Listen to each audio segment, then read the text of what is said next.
Oi, preciosidade do Senhor, seja muito bem-vindo ao nosso canal. Eu me chamo Jéssica Cerqueira e estou aqui hoje para semear boas sementes na sua vida, através de leitura diária da palavra e cada vez mais uma comunhão com Deus. Se você está chegando aqui agora ou já me acompanha e ainda não se inscreveu, se inscreva aqui no botão abaixo em inscrever. Também curte esse vídeo e bora junto semear boas sementes, compartilhando esse vídeo e curtindo ele, tá bom? Então vamos começar a nossa leitura de hoje com uma breve oração? Senhor Jesus, eu te agradeço, Senhor, por mais uma leitura da tua palavra, Deus. Obrigada porque o Senhor tem nos guardado, tem nos protegido. Abençoe esse ouvinte, Senhor, que está aí do outro lado da tela. Dê a ele, Senhor, a tua saúde, dê a ele a tua graça, Senhor Jesus. E cada dia mais nós possamos estar aqui juntos, glorificando o teu santo nome, tirando um tempo para contigo, Senhor. É o que eu te peço em nome de Jesus. Amém. E na leitura de hoje nós vamos ler o nosso 143º dia. E ontem começamos um livro novo. Êêê! Eu não comemorei no vídeo anterior, mas nesse foi comemorado. A gente vai ler agora 2 Samuel capítulo 2, versículo 12 ao capítulo 3, versículo 39. Vitória de Davi sobre Isbosete. Então saiu Abner, filho de Ner, com os servos de Isbosete, filho de Saul, de Maanaim a Gibeão. Saíram também Joabe, filho de Zeruia, e os servos de Davi, e se encontraram uns com os outros, perto do tanque de Gibeão, e pararam estes desta banda do tanque, e os outros daquela banda do tanque. E disse Abner a Joabe: Deixa levantar os homens, e joguem diante de nós. E disse Joabe: Levantem-se.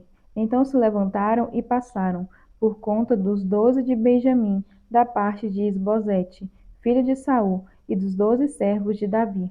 E cada um lançou mão da cabeça do outro, meteu-lhe a espada pelo lado, e caíram juntamente, de onde se chamou aquele lugar Eucate Azurim, que está junto a Gibeão. E seguiu-se naquele dia uma crua peleja, porém Abner e os homens de Israel foram feridos diante dos servos de Davi. E estavam ali os 3 filhos de Zeruia, Joabe, Abisai e Azael. E Azael era ligeiro de pés, como uma das cabras monteses que há no campo. E Azael seguiu após Abner, e não declinou detrás de Abner, nem para a direita, nem para a esquerda. E Abner, olhando para trás, disse: És tu, Azael? E disse ele: Eu sou. Então lhe disse Abner: Desvia-te para a direita ou para a esquerda, e lança mão de um dos jovens, e toma os seus despojos. Porém Azael não quis desviar-se de detrás dele. Então Abner tornou a dizer a Azael: Desvia-te de detrás de mim, porque hei de eu ferir-te e dar contigo em terra? E como levantaria eu o meu rosto diante de Joabe teu irmão? Porém, não se querendo ele desviar, Abner o feriu com o conto da lança pela quinta costela, e a lança lhe saiu por detrás, e caiu ali e morreu, naquele mesmo lugar. E sucedeu que todos os que chegavam ao lugar onde Azael caiu e morreu, paravam. Porém Joabe e Abisai seguiram após Abner, e pôs-se o sol, chegando eles ao outeiro de Amá, que está diante de Giá, junto ao caminho do deserto de Gibeão. E os filhos de Benjamim se ajuntaram detrás de Abner, e fizeram um batalhão, e puseram-se no cume de um outeiro. Então Abner gritou a Joabe e disse: Consumirá a espada para sempre? Não sabes tu que por fim haverá amargura? E até quando não hás de dizer ao povo que deixe de seguir a seus irmãos? E disse Joabe: Vive Deus, que se não tivesses falado já desde pela manhã, o povo teria cessado cada um de seguir a seu irmão. Então Joabe tocou a buzina, e todo o povo parou, e não perseguiram mais a Israel, e tampouco pelejaram mais. E caminharam Abner e os seus homens toda aquela noite pela planície. E passando o Jordão, caminharam por todo o Bitrom, e vieram a Maanaim.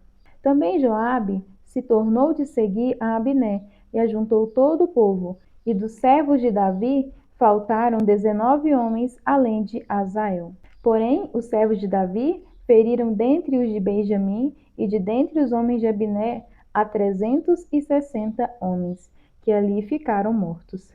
E levantaram a Azael e sepultaram-o na sepultura de seu pai, que estava em Belém. E Joabe e os seus homens caminharam toda aquela noite, e amanheceu-lhes o dia em Hebrom. Capítulo 3. E houve uma longa guerra entre a casa de Saul e a casa de Davi. Porém Davi se ia fortalecendo, mas os da casa de Saul se iam enfraquecendo. Os filhos de Davi que nasceram em Hebrom. E a Davi nasceram filhos em Hebrom. Foi o seu primogênito Amon, de Ainoã, a Jezreelita, e o segundo Quileabe, de Abigail, mulher de Nabal, o Carmelita. E o terceiro Absalão, filho de Maaca, filha de Talmai, rei de Gesur. E o quarto Adonias, filho de Agite. E o quinto Cefatias, filho de Abital. E o sexto Itreão, de Eglá, também mulher de Davi. Estes nasceram a Davi em Hebrom. E havendo guerra entre a casa de Saul e a casa de Davi, sucedeu que Abner se esforçava na casa de Saul. Abner faz aliança com Davi. E tinha tido Saul uma concubina, cujo nome era Rispa, filha de Aiá. E disse Isbosete a Abner: Por que entrastes a concubina de meu pai? Então se irou muito Abner pelas palavras de Isbosete e disse: Sou eu cabeça de cão que pertence a Judá? Ainda hoje faço a beneficência à casa de Saul teu pai, e a seus irmãos, e a seus amigos, e te não entreguei nas mãos de Davi. E tu hoje buscas motivo para me arguires por causa da maldade de uma mulher?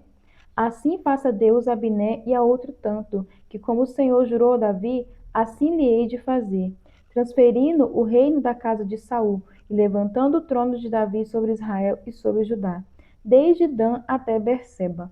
E nem ainda uma palavra podia responder a Abner, porque o temia. Então ordenou Abner da sua parte mensageiros a Davi, dizendo: De quem é a terra? E disse: Comigo faze a tua aliança, e eis que a minha mão será contigo, para tornar-te todo Israel. E Davi disse: Bem, eu farei contigo aliança, porém uma coisa te peço, que é: não verás a minha face, se primeiro me não trouxeres a Mical, filha de Saul, quando vieres ver a minha face. Também enviou Davi mensageiros a Ibosete, filho de Saul, dizendo: Dá-me minha mulher Mical, que eu desposei por 100 prepúcios de filisteus. E enviou Isbosete e a atirou a seu marido, a Patiel, filho de Laís. E ia com ela seu marido, caminhando e chorando detrás dela, até Baurim. Então lhe disse Abner: Vai-te agora, volta. E ele voltou. E praticava Abner com os anciãos de Israel, dizendo: Muito tempo há que procuráveis que Davi reinasse sobre vós. Fazei-o, pois, agora, porque o Senhor falou a Davi, dizendo: Pela mão de Davi, meu servo, livrarei o meu povo das mãos dos filisteus e das mãos de todos os seus inimigos. E falou também Abner o mesmo aos ouvidos de Benjamim. E foi também Abner dizer aos ouvidos de Davi em Hebrom tudo o que era bom aos olhos de Israel e aos olhos de toda a casa de Benjamim. E veio Abner a Davi a Hebrom, e 20 homens com ele. E Davi fez um banquete a Abner e aos homens que com ele vinham. Então disse Abner a Davi: Eu me levantarei e irei, e ajuntarei ao rei, meu senhor, todo Israel, para fazer aliança contigo, e tu reinarás sobre tudo o que desejar a tua alma. Assim, despediu Davi Abner, e foi-se ele em paz. Joabe mata Abner à traição. E eis que os servos de Davi e Joabe vieram de uma sortida, e traziam consigo grande despojo. E já Abner não estava com Davi em Hebrom, porque este o tinha despedido e se tinha ido em paz. Chegando, pois, Joabe e todo o exército que vinha com ele, deram aviso a Joabe, dizendo: Abner, filho de Ner, veio ao rei, e o despediu, e foi-se em paz. Então Joabe entrou ao rei e disse: Que fizeste? Eis que Abner veio ter contigo. Por que, pois, o despediste de maneira que se fosse assim livremente? Bem conheces a Abner, filho de Ner, que te veio enganar, e saber a tua saída e a tua entrada, e entender tudo quanto fazes. E Joabe, retirando-se de Davi, enviou mensageiros atrás de Abner, e o fizeram voltar desde o poço de Sira, sem que Davi o soubesse. Tornando, pois, Abner a Hebrom, Joabe o tomou à parte, à entrada da porta, para lhe falar em segredo, e feriu-o ali pela quinta costela, e morreu por causa do sangue de Azael, seu irmão. O que Davi, depois ouvindo, disse: Inocentes somos eu e o meu reino, para com o Senhor, para sempre do sangue de Abner, filho de Ner. Fique-se sobre a cabeça de Joabe, sobre toda a casa de seu pai, e nunca da casa de Joabe falte quem tenha fluxo, nem que seja leproso, nem quem se tenha a bordão, nem quem caia a espada, nem quem necessite de pão. Joabe, pois, e Abisai, seu irmão, mataram Abner por ter morto a Azael, seu irmão, na peleja em Gibeão. Davi lamenta a morte de Abner. Disse, pois, Davi a Joabe e a todo o povo que com ele estava: Rasgai as vossas vestes e cinge-vos de pano de saco, e ide pranteando diante de Abner. E o rei Davi ia seguindo o féretro. E sepultando Abner em Hebrom, o rei levantou a sua voz e chorou junto da sepultura de Abner, e chorou todo o povo.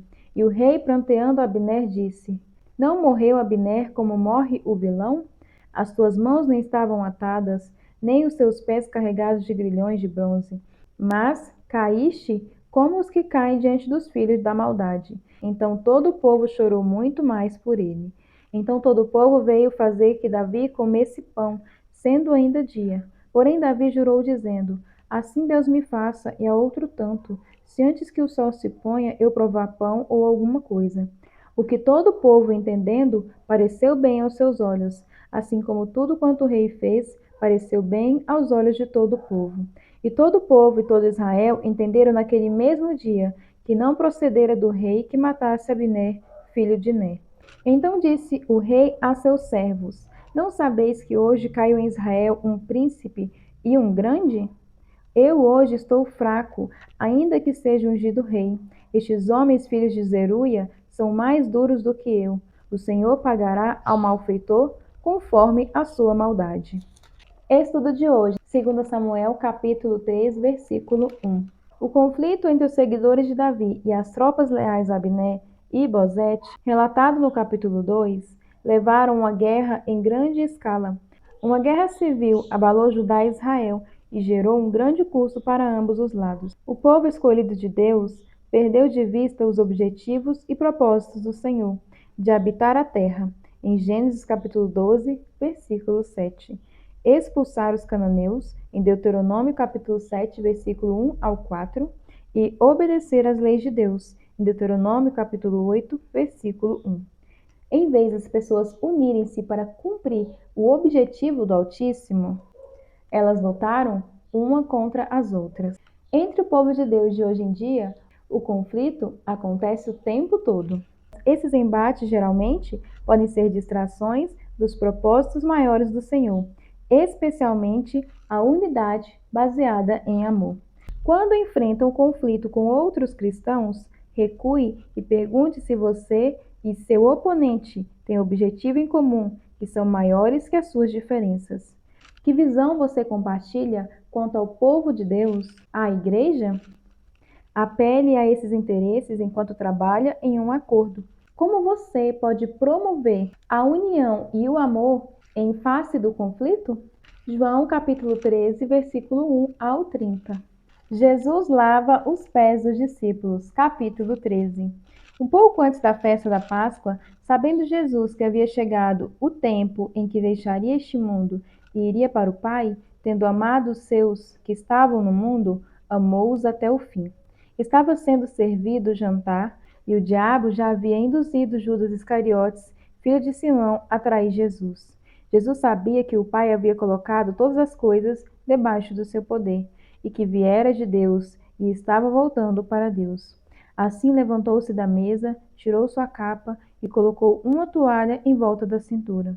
Depois disso, derramou água morna numa bacia e começou a lavar os pés dos seus discípulos, enxugando-os com a toalha que estava em sua cintura.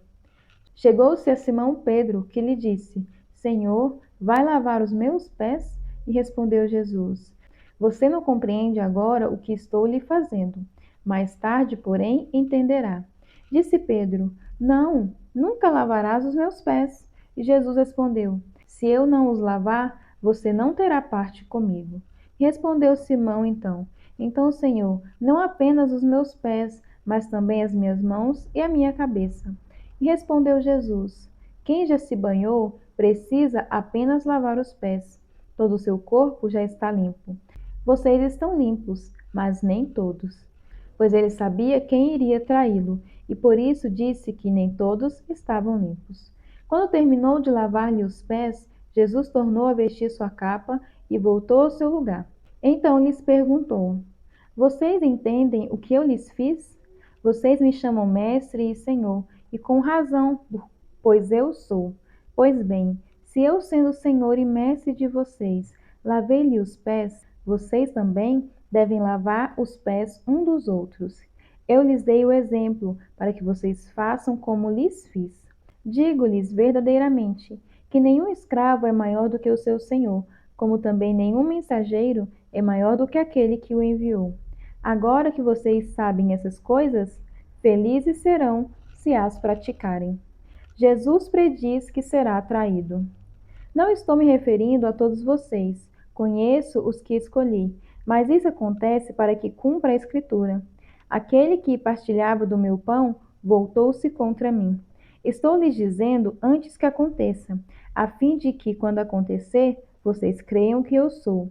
Eu lhes garanto: quem receber aquele que eu enviar, este estará me recebendo, e quem me recebe, recebe aquele que me enviou. Depois de dizer isso, Jesus perturbou-se em seu espírito e declarou: Digo-lhes que certamente um de vocês me trairá. Seus discípulos olharam uns para os outros, sem saber a quem ele se referia. E um deles, o discípulo a quem Jesus amava, estava reclinado ao lado dele. Simão Pedro fez sinais para esse discípulo, como a dizer: Pergunte-lhe a quem ele está se referindo. Inclinando-se esse discípulo para Jesus, perguntou-lhe: Senhor, quem é? E Jesus respondeu: Aquele a quem eu der este pedaço de pão molhado no prato. Então, olhando o pedaço de pão, deu-o a Judas Iscariotes, filho de Simão. Tão logo Judas comeu o pão, e Satanás entrou nele. O que você está para fazer? Faça depressa, disse-lhe Jesus. Mas ninguém à mesa entendeu o porquê Jesus lhe disse isso. Visto que Judas era o encarregado do dinheiro, alguns pensaram que Jesus estava lhe dizendo que comprasse o necessário para a festa, ou que desse algo aos pobres. Assim que comeu o pão, Judas saiu, e era noite. Êxodo de hoje, João capítulo 13, versículo 1 ao 17. Lavar os pés dos convidados era o trabalho de um servo da casa, quando a visita chegava. Mas Jesus enrolou uma toalha em sua cintura, como os menores escravos faziam, e lavou e secou os pés dos seus discípulos. Jesus não pode fazer coisa alguma se o não vir fazer ao Pai, porque tudo quanto ele faz, o Filho o faz igualmente. Em João capítulo 5, versículo 19. Anteriormente, Jesus disse: E quem me vê, a mim vê aquele que me enviou. Em João capítulo 12, versículo 45. E eu e o Pai somos um. Em João capítulo 10, versículo 30. Mais tarde, Jesus falou: O Pai que está em mim é quem faz as obras. Em João capítulo 14, versículo 10. Se Jesus verdadeiramente é a imagem do Deus invisível, em Colossenses 1,15, e vemos o Mestre servindo ao próximo, então é claro que Deus é quem serve. Paulo fez um chamado aos Efésios. Sede, pois, imitadores de Deus, como filhos amados, e andai em amor, como também Cristo. Em Efésios capítulo 5, versículo 1 e 2. Como filhos de Deus, devemos fazer o que ouvimos fazer. Servir é parte da natureza de Deus. Para sermos como Ele, devemos ser servos também. Você está disposto a seguir o exemplo de servidão do Senhor? A quem você pode servir hoje? Orando os Salmos. Ore para que as leis do Senhor sejam enraizadas em seu coração. Salmo capítulo 119, versículo 1 ao 16. A excelência da lei do Senhor e a felicidade daquele que a observa. Capítulo 119. Bem-aventurados os que trilham caminhos retos e andam na lei do Senhor. Bem-aventurados os que guardam os seus testemunhos e o buscam de todo o coração, e não praticam iniquidade, mas andam em seus caminhos. Tu ordenastes os teus mandamentos, para que diligentemente os observássemos. Tomara que os meus caminhos sejam dirigidos de maneira a poder eu observar os teus estatutos. Então não ficaria confundido, atentando eu para todos os teus mandamentos. Louvar-te-ei com retidão de coração, quando tiver aprendido os teus justos juízos. Observarei os teus estatutos. Não me desampares totalmente. Como purificará o jovem o seu caminho? Observando-o conforme a tua palavra. De todo o meu coração te busquei. Não me deixe desviar dos teus mandamentos. Escondi a tua palavra no meu coração, para eu não pecar contra ti. Bendito és tu, ó Senhor. Ensina-me os teus estatutos. Com os meus lábios declarei todos os juízos da tua boca. Folgo mais com o caminho dos teus testemunhos do que com todas as riquezas. Em teus preceitos meditarei e olharei para os teus caminhos. Alegrar-me-ei nos teus estatutos e não me esquecerei da tua palavra. Provérbios capítulo 15, versículo 29 e 30. O Senhor está longe dos ímpios, mas ouve a oração dos justos. Um olhar animador dá alegria ao coração, e as boas notícias revigoram os ossos. Essa foi mais uma leitura do dia de hoje. Que o Senhor abençoe grandemente a sua vida, a sua casa, a sua família. Eu espero você aqui para a nossa próxima leitura. Lembre-se de semear boas sementes, compartilhando e curtindo esse vídeo. Que o Senhor te abençoe. Tchau!